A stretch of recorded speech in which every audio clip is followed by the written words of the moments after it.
Halo kawan Prima semuanya, Assalamualaikum warahmatullahi wabarakatuh. Perkenalkan, nama saya Habib Rohman. Saya dari kelas RA5 Prodi Manajemen Fakultas Ekonomi dan Bisnis. Di sini saya akan menjelaskan presentasi singkat dari awal pertemuan masuk kuliah sampai di akhir menjelang UAS kali ini. Dalam mata kuliah teori ekonomi yang diampu oleh Bapak Muhammad Teguh Setiadi, SEMM, CTMP, CMC, CPGAM, CPLM, CIB. Video ini saya buat untuk memenuhi UAS pada mata kuliah teori ekonomi yang diampu oleh Bapak Muhammad Teguh Setiadi, SEMM, CTMP, CMC, CPGAM, CPLM, CIB. Langsung saja kita ke materi yang pertama, yaitu konsep dasar ekonomi mikro. Yang pertama ada ruang lingkup dari definisi ilmu ekonomi. Ruang lingkup dan definisi ilmu ekonomi. Ilmu ekonomi telah berkembang selama berabad-abad, terutama sejak Adam Smith menerbitkan bukunya pada tahun 1776 yang menjadi dasar ekonomi modern. Ilmu ekonomi memiliki batasan yang tidak jelas yang sering berubah sehingga definisinya bisa kontroversial. Pernyataan positif dan pernyataan normatif. Yang pertama itu pernyataan positif, menggambarkan fakta tentang kondisi ekonomi yang terjadi dan bisa diuji kebenarannya. Yang kedua ada pernyataan normatif, melibatkan nilai-nilai dan etika, membahas apa yang seharusnya terjadi. Nah, di sini ada alat-alat untuk analisis ekonomi. Yang pertama itu ada analisis regresi, terus model ekonomi, analisis SWOT, indeks harga, analisis cost dan benefit.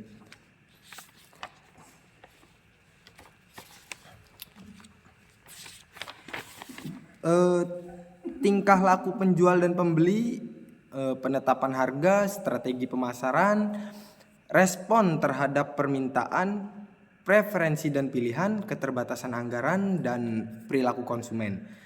Di sini ada permasalahan pokok ekonomi. Yang pertama kelangkaan, pemilihan, dan distribusi. Materi yang kedua ada elastisitas permintaan dan penawaran. Yang pertama ada elastisitas dalam ekonomi. Elastisitas adalah konsep penting dalam ekonomi yang mengukur seberapa responsif suatu variabel ekonomi terhadap perubahan variabel lainnya. Konsep ini membantu kita memahami bagaimana perubahan harga, pendapatan, atau faktor lain mempengaruhi permintaan dan penawaran barang atau jasa. Dalam presentasi ini kita akan membahas berbagai jenis elastisitas, termasuk elastisitas permintaan, elastisitas penawaran, dan elastisitas silang, serta faktor-faktor yang mempengaruhinya.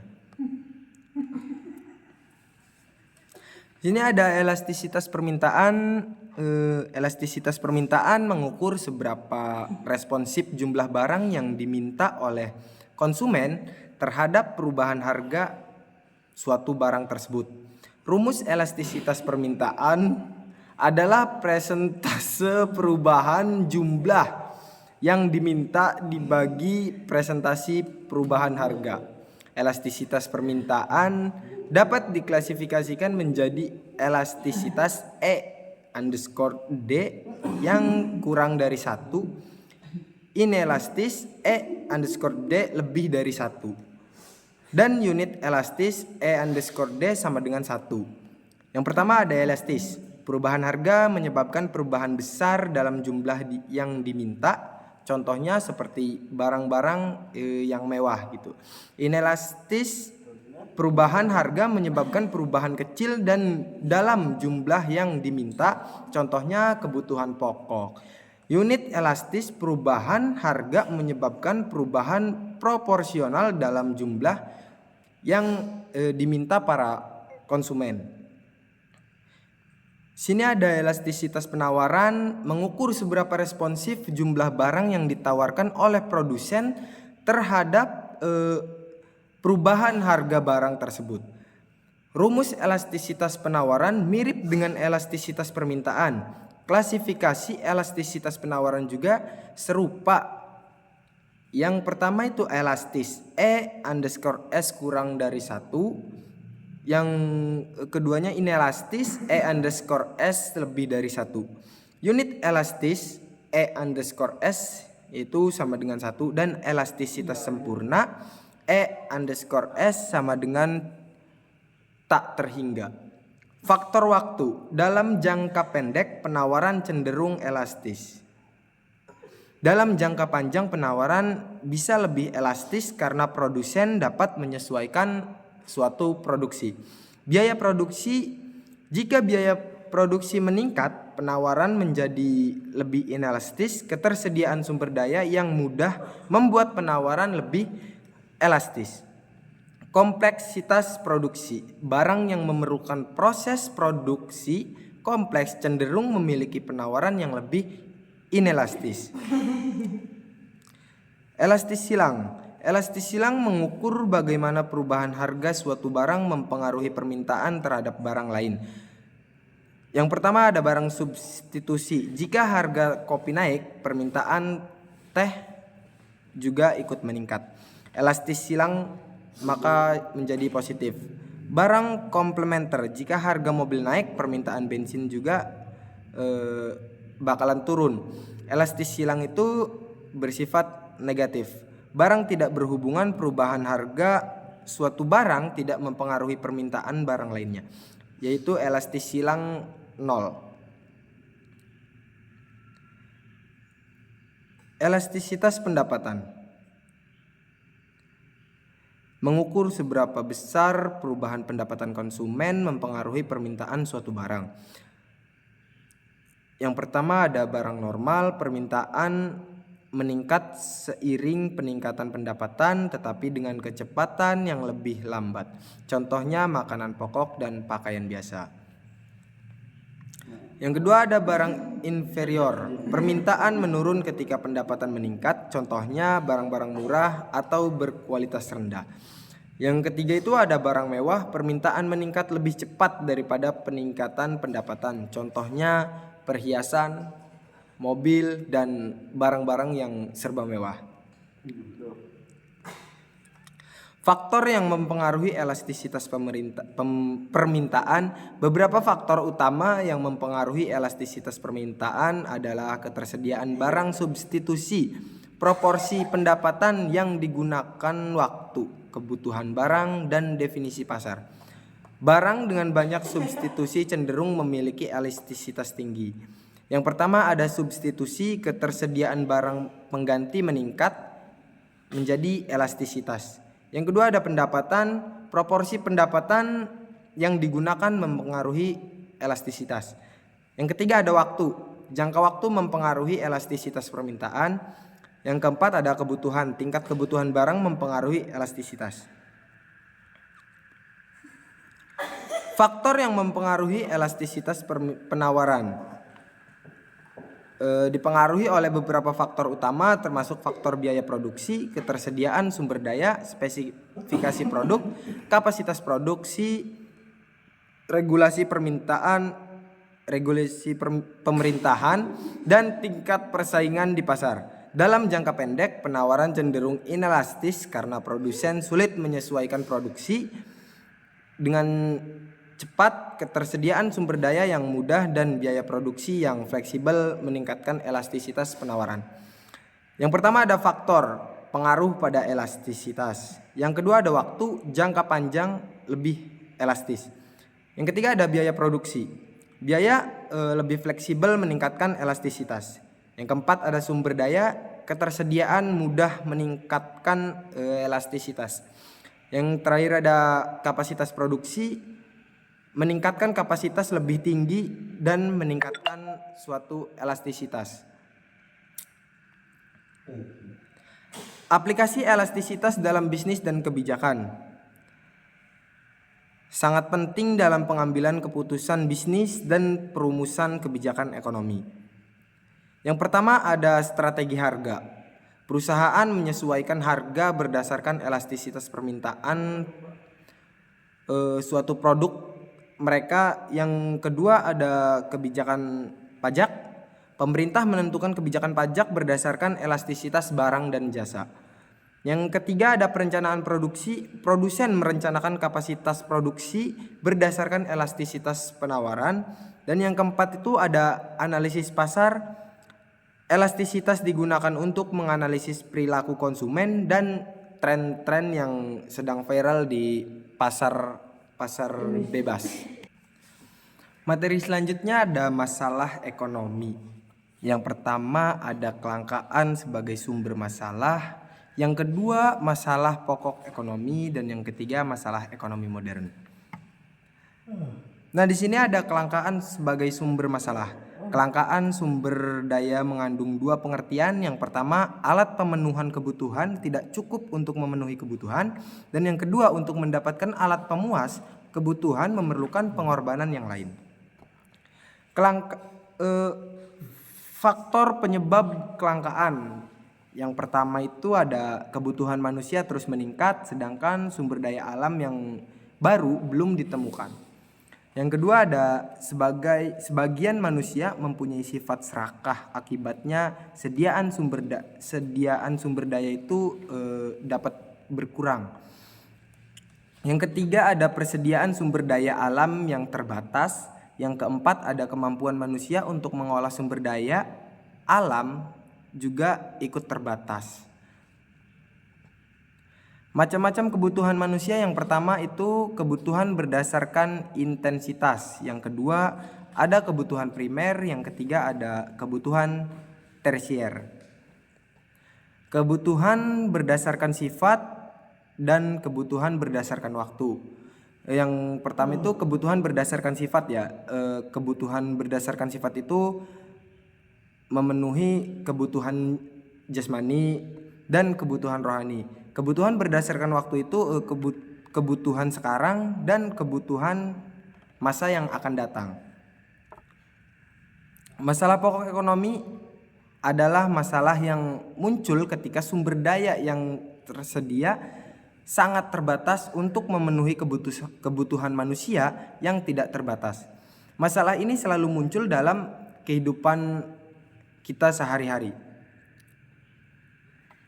Biaya peluang suatu masalah ekonomi, suatu ukuran dari biaya ekonomi yang harus dikeluarkan dalam rangka memproduksi suatu barang atau jasa tertentu dalam kaitannya dengan alternatif lain yang harus dikorbankan. Di sini ada alat pemuas kebutuhan. Barang dan jasa adalah kedua alat pemuas kebutuhan yang memiliki pengertian yang berbeda. Barang adalah alat pemuas kebutuhan yang berwujud, misalnya nasi untuk memenuhi kebutuhan pangan. Adapun jasa adalah alat pemuas kebutuhan yang tidak berwujud, misalnya jasa dokter untuk memenuhi kebutuhan kesehatan. Pemanfaatan sumber daya alam, yaitu ada dua macam. Yang pertama sumber daya alam dan yang kedua ada sumber daya manusia. Yang pertama kita bahas sumber daya alam. Adalah karunia yang diberikan oleh Tuhan yang akan membawa manfaat besar jika dikelola secara bijaksana. Namun jika sumber daya dieksploitasikan secara tidak bertanggung jawab, dapat mendatangkan bencana yang besar. Banyak negara yang kecil tetapi kaya raya karena memiliki sumber daya alam yang melimpah dan dikelola dengan baik. Misalnya Brunei Darussalam memiliki sumber daya alam minyak bumi. Di sini ada sumber daya manusia yang membawa manfaat besar bagi masyarakat apabila kemampuannya dimanfaatkan secara maksimal, sebab manusia sebagai makhluk ciptaan Tuhan diberikan kelebihan berupa kecerdasan dan hati nurani. Negara-negara yang memiliki sumber daya alam yang kurang tetapi memiliki sumber daya manusia yang berkualitas dapat menjadikan negara yang menguasai perekonomian dunia, misalnya Jepang dan Singapura. Masalah ekonomi modern adalah masalah ekonomi yang semakin luas dan semakin rumit akibat meningkatnya peradaban manusia. Di sini ada masalah ekonomi yang dihadapi setiap masyarakat di era modern meliputi apa, bagaimana, siapa pelaku produksi, dan untuk siapa. Nah, kita lanjut ke materi selanjutnya yaitu teori biaya dan penerimaan.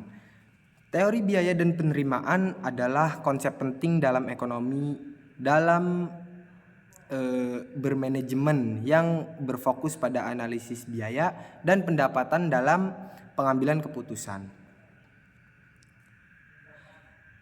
Teori biaya dapat dibagi menjadi beberapa kategori. Yang pertama ada biaya variabel, biaya total, dan biaya marginal.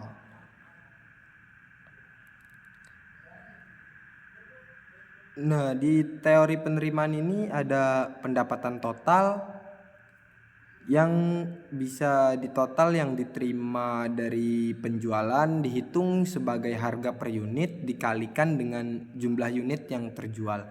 Dan yang kedua ada pendapatan marginal, pendapatan tambahan yang diperoleh dari penjualan suatu unit atau satu unit tambahan.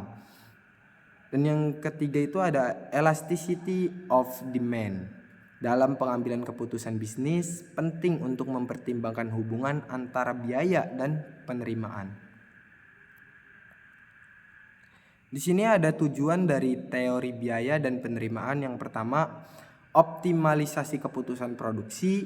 Yang kedua itu ada analisis profitabilitas, dan ketiga pengendalian biaya. Yang keempat itu penetapan harga, yang kelima itu perencanaan dan anggaran, yang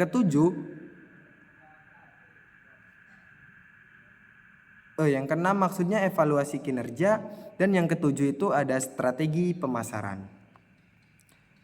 Nah, di sini ada prinsip biaya. Yang pertama biaya marginal, dan yang kedua itu ada biaya tetap dengan biaya variabel. Yang ketiga ada biaya kesempatan, yang keempat ada skala ekonomi, yang kelima ada analisis break even point. Sini ada prinsip penerimaan, pendapatan total, pendapatan marginal, elastisitas permintaan, strategi penetapan harga, diversifikasi oleh produk. Manfaat biaya dan penerimaan, yang pertama itu pengambilan keputusan yang lebih baik, yang kedua optimalisasi sumber daya, yang ketiga itu perencanaan keuangan yang akurat, yang keempat peningkatan profitabilitas, yang kelima analisis risiko, yang keenam itu evaluasi kerja, dan yang ketujuh strategi pemasaran yang efektif, yang terakhir itu peningkatan transparansi. Materi selanjutnya yaitu teori produksi dan kegiatan perusahaan. Nah, di sini ada pengertian teori produksi. Yang pertama, transformasi input menjadi output. Teori produksi menjelaskan proses mengubah input seperti bahan baku, tenaga kerja, dan modal menjadi output berupa barang atau jasa yang dinilai. Efisiensi dan produktivitas. Teori produksi berfokus pada bagaimana perusahaan dapat meningkatkan efisiensi dan produktivitas dalam proses produksi. Yang ketiga ada optimalisasi penggunaan sumber daya. Teori produksi membantu perusahaan menentukan kombinasi input yang optimal untuk memaksimalkan output dan keuntungannya. Faktor-faktor produksi.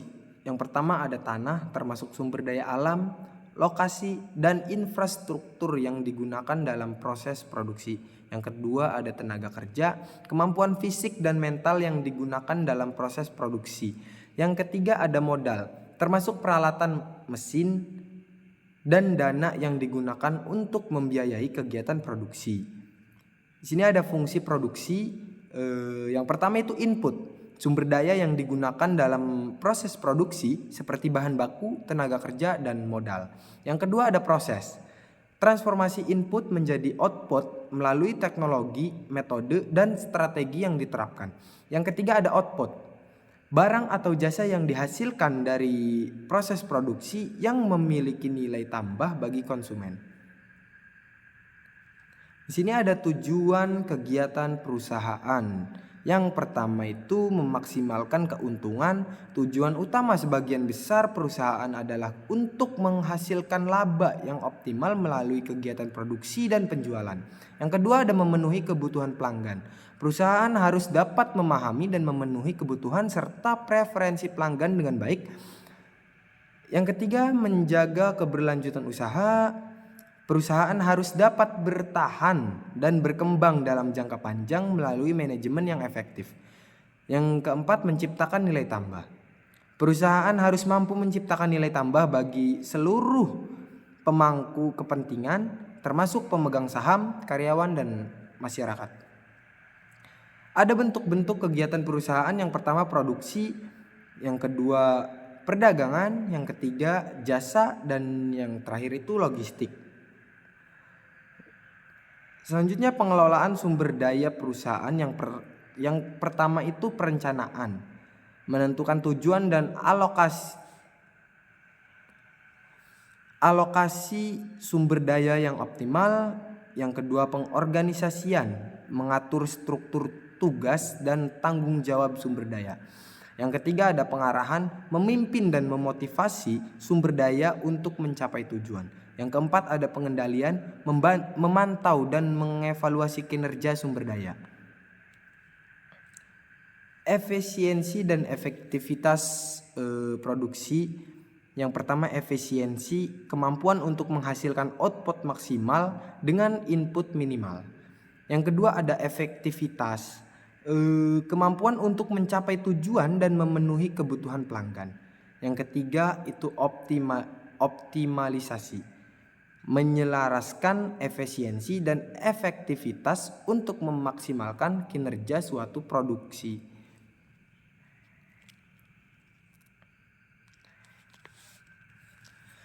Selanjutnya itu struktur pasar. Struktur pasar adalah karakteristik pasar yang menggambarkan sifat dan tingkat persaingan antar penjual dan dalam suatu pasar. Struktur pasar ini dipengaruhi oleh jumlah penjual, jenis produk yang ditawarkan, serta hambatan bagi perusahaan baru untuk masuk ke dalam pasar. Struktur pasar juga berkaitan dengan cara harga ditentukan dan pengaruhnya. Fungsi struktur pasar. Struktur pasar memiliki beberapa fungsi penting dalam perekonomian, yaitu yang pertama menentukan persaingan. Struktur pasar mempengaruhi tingkat persaingan antara produsen yang ada gilirannya untuk memengaruhi harga dan kualitas barang. Yang kedua ada menentukan harga berdasarkan jenis struktur pasar. Harga perusahaan barang dapat ditentukan oleh mekanisme pasar atau kekuatan. Fungsi struktur pasar mengatur produksi dan distribusi. Dalam struktur pasar tertentu seperti pasar monopolia atau ligopoli, perusahaan besar dapat mengontrol produksi dan distribusi barang dan jasa. Mempengaruhi inovasi. Beberapa struktur pasar seperti pasar persaingan sempurna mendorong inovasi karena adanya persaingan yang ketat. Sebaliknya, dalam pasar monopoli, inovasi bisa terbatas, memengaruhi kesejahteraan konsumen. Struktur pasar yang kompetitif cenderung memberi manfaat lebih kepada konsumen seperti harga yang lebih rendah dan kualitas yang lebih baik. Jenis-jenis struktur pasar. Struktur pasar dapat dibagi menjadi beberapa jenis berdasarkan tingkat persaingan dan karakteristik lainnya. Yang pertama, pasar persaingan sempurna. Yang kedua, pasar oligopoli. Yang ketiga, pasar monopoli. Dan yang keempat itu pasar monopolistik. Sistem struktur pasar. Sistem struktur pasar mengacu pada cara perusahaan beroperasi dalam suatu pasar berdasarkan jenis struktur yang ada. Struktur pasar ini dapat mempengaruhi bagaimana perusahaan menentukan harga, memproduksi barang, dan bersaing dengan pesaing lain. Sistem persaingan sempurna dan juga sistem monopoli.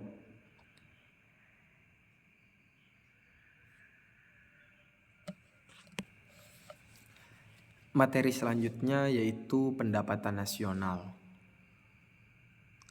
Definisi pendapatan nasional adalah jumlah pendapatan yang diterima oleh masyarakat suatu negara dalam kurun waktu tertentu yang biasanya 1 tahun.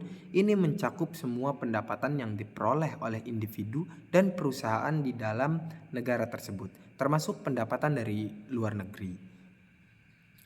Jenis-jenis pendapatan nasional. Yang pertama ada produk domestik bruto, yang kedua produk nasional bruto, yang ketiga produk nasional neto, yang keempat pendapatan nasional neto, yang kelima pendapatan perseorangan, yang keenam pendapatan yang siap dibelanjakan.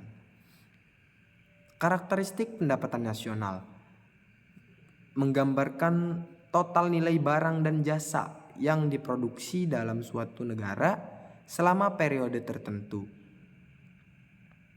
Biasanya 1 tahun, kedua selama periode tertentu,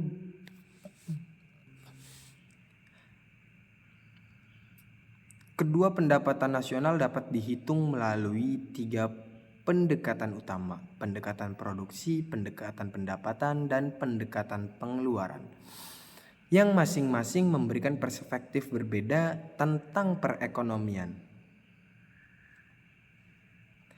Pendekatan dalam mengukur pendapatan nasional. Yang pertama pendekatan produksi, yang kedua pendekatan pendapatan, dan yang ketiga ada pendekatan pengeluaran. Manfaat perhitungan pendapatan nasional. Yang pertama itu mengukur kesejahteraan ekonomi, membantu dalam pertumbuhan kebijakan ekonomi, mengetahui tingkat kemakmuran masyarakat, mengukur kinerja sektor ekonomi, indikator daya saing internasional, menjadi landasan perumusan kebijakan pemerintah, dan yang terakhir membandingkan perekonomian antar wilayah atau antar negara.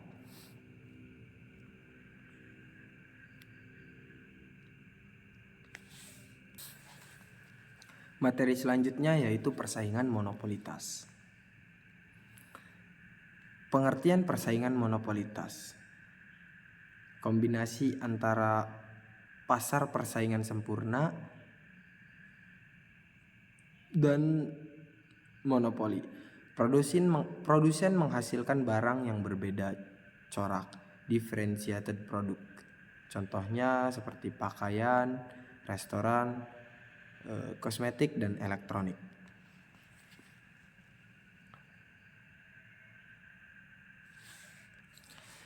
Bentuk-bentuk persaingan monopolitas: yang pertama diferensiasi produk, persaingan harga, pemasaran dan iklan, inovasi produk, segmentasi pasar, dan layanan pelanggan. Ciri-ciri persaingan monopolitas: yang pertama banyaknya penjual tetapi tidak sebanyak persaingan sempurna. Yang kedua barang bersifat berbeda corak atau yang biasa disebut differentiated product. Yang ketiga penjualan punya sedikit kekuasaan mempengaruhi harga. Yang keempat masuk atau keluar pasar relatif mudah. Dan yang terakhir penjualan aktif melalui promosi. Fungsi persaingan monopolitas: yang pertama ada diferensiasi produk melalui inovasi. Yang kedua ada keuntungan ekonomi untuk produsen. Yang ketiga banyak pilihan produk untuk konsumen. Yang keempat distribusi pendapatan lebih merata. Yang kelima meningkatkan kesempatan kerja. Sistem persaingan monopolitas. Yang pertama, karakteristik banyaknya penjual dan pembeli, diferensiasi produk, dan kebebasan masuk keluarnya pasar. Contoh industri. Yang pertama itu ada restoran, yang kedua ada pakaian, dan yang ketiga ada kosmetik. Materi selanjutnya yaitu pasar bebas dan kebijakan pemerintah. Definisi yang pertama, definisi pasar bebas. Pasar bebas adalah sistem ekonomi di mana aktivitas perdagangan dan produksi tidak diintervensi oleh pemerintah, melainkan diatur oleh mekanisme pasar seperti permintaan dan penawaran. Yang kedua ada definisi kebijakan pemerintah. Kebijakan pemerintah adalah langkah-langkah yang diambil pemerintah untuk mengatur, mengontrol, atau mendukung perekonomian melalui peraturan, subsidi, atau pajak.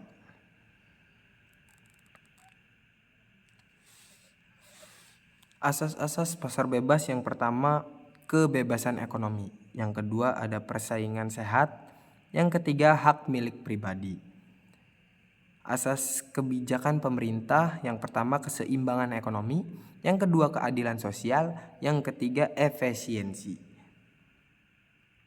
Jenis pasar bebas dan kebijakan pemerintah. Yang pertama jenis pasar bebas dulu. Yang pertama pasar barang, pasar modal, pasar tenaga kerja. Jenis kebijakan pemerintah: kebijakan fiskal, kebijakan moneter, kebijakan proteksi.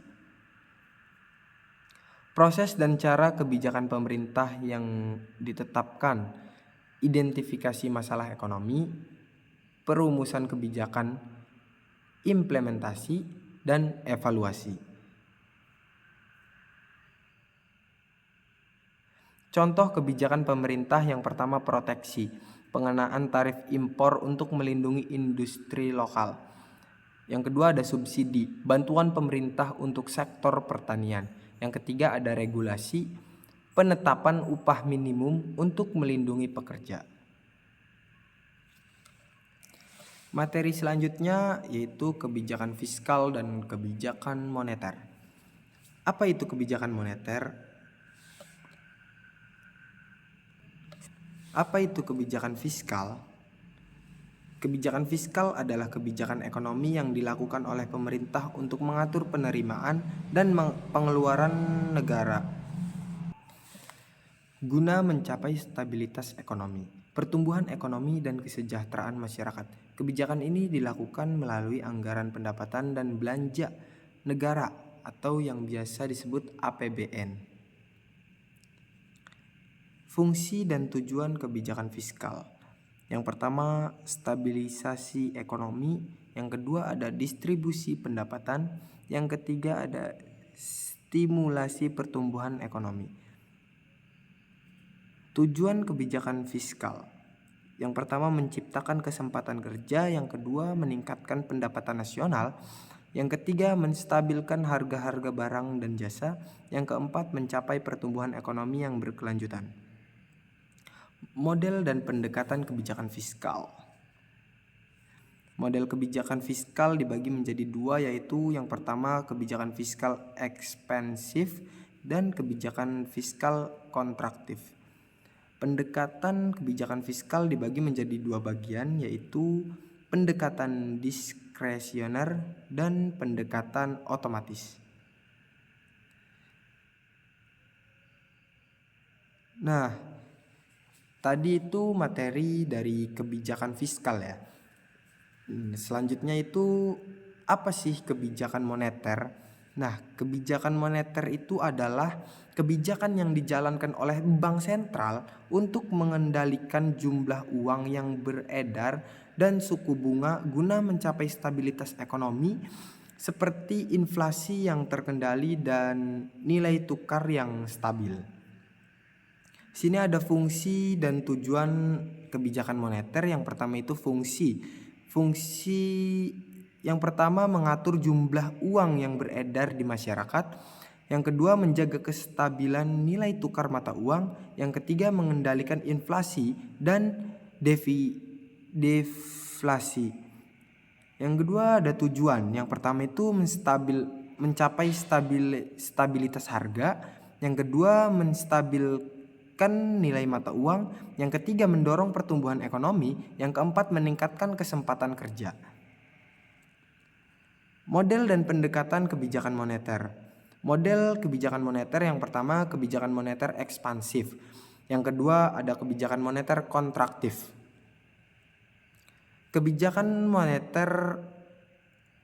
Model kebijakan moneter. Yang pertama, pendekatan kuantitatif dan pendekatan kualitatif. Perbedaan kebijakan fiskal dan kebijakan moneter. Nah, perbedaannya yaitu yang pertama pelaksanaan, yang kedua ada instrumen utama, yang ketiga ada tujuan utama, dan yang keempat itu waktu yang efektivitas. Itu perbedaan dari kebijakan fiskal dan kebijakan moneter. Nah, selanjutnya yaitu materinya perekonomian terbuka. Apa sih perekonomian terbuka? Perekonomian terbuka adalah perekonomian yang melibatkan diri dalam perdagangan internasional, mau dari ekspor maupun impor, barang dan jasa serta modal dengan negara-negara lain. Pada sistem ekonomi yang terbuka, terdapat kemungkinan dari produsen untuk melakukan kegiatan ekspor barang dan produk dagangan dengan tujuan pasar-pasar di negara lain, atau sebaliknya melakukan kegiatan impor atas bahan mentah dan bahan penolong serta mesin atau barang jadi dari luar negara. Dalam model terbuka ini, jasa perbankan dan lembaga keuangan dapat juga berasal dari luar negeri, dan kita dihadapkan pada sistem perekonomian yang semakin menyatu. Fungsi dan tujuan perekonomian terbuka.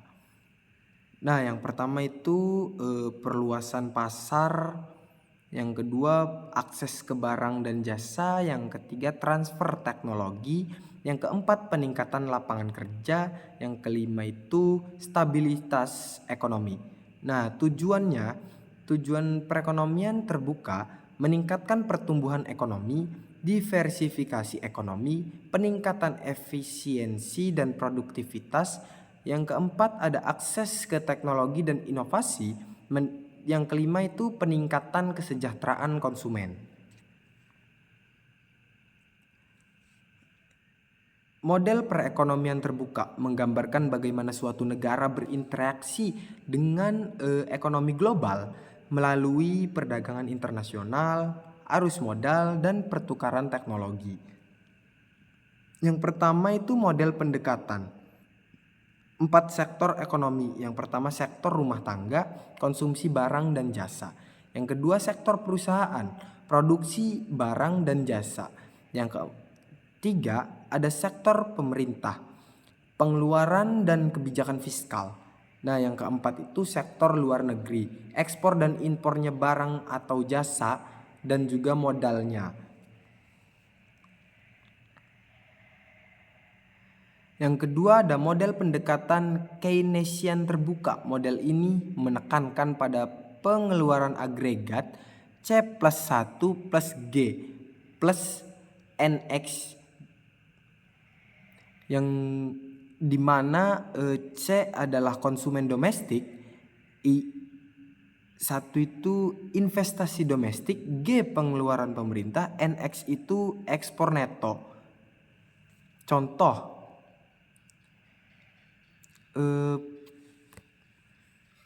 pemerintah meningkatkan pengeluaran untuk infrastruktur guna mendorong pertumbuhan ekonomi, sementara perusahaan domestik meningkatkan ekspor produk mereka ke pasar internasional. Yang ketiga ada model Mandel-Fleming. Model ini menggabungkan analisis makroekonomi dengan pasar keuangan internasional, menekankan pada kurs valuta asing, pengaruh nilai tukar terhadap perdagangan internasional, mobilitas modal, aliran modal masuk dan keluar dari negara. Contoh, sebuah negara yang mengalami apresiasi mata uangnya sehingga ekspor menjadi lebih mahal dan impor lebih murah mempengaruhi keseimbangan perdagangan. Yang keempat ada model Heck-Screen-Ohlin. Model ini berfokus pada perbedaan faktor produksi seperti tenaga kerja dan modal antara negara yang mempengaruhi pola perdagangan internasionalnya. Contohnya, negara dengan tenaga kerja melimpah mengekspor barang yang padat karya, sementara negara dengan modal melimpah mengekspor barang yang padat modalnya. Perekonomian terbuka kemungkinan memungkinkan negara untuk memanfaatkan keunggulan komparatif, meningkatkan efisiensi dan mendorong pertumbuhan ekonomi melalui interaksi dengan pasar global. Model ekonomi terbuka yang pertama itu ada model ISLM, model Mandel-Fleming, model ISLM-BP. Nah, manfaatnya yang pertama itu membantu memahami interaksi antara variabel ekonomi, membantu meramaikan dampak kebijakan ekonomi, membantu menentukan strategi ekonomi yang efektif, membantu memahami peran globalisasi dalam ekonomi. Keterbatasannya yang pertama abstraksi dan penyederhanaan, asumsi yang tidak realitas, ketergantungan pada data yang akurat, keterbatasan dalam memprediksi perubahan ekonomi yang tidak terduga. Nah, pendekatan ekonomi terbuka yang pertama pendekatan moneter, yang kedua pendekatan klasik, yang ketiga pendekatan fiskal, yang keempat itu pendekatan strukturalis.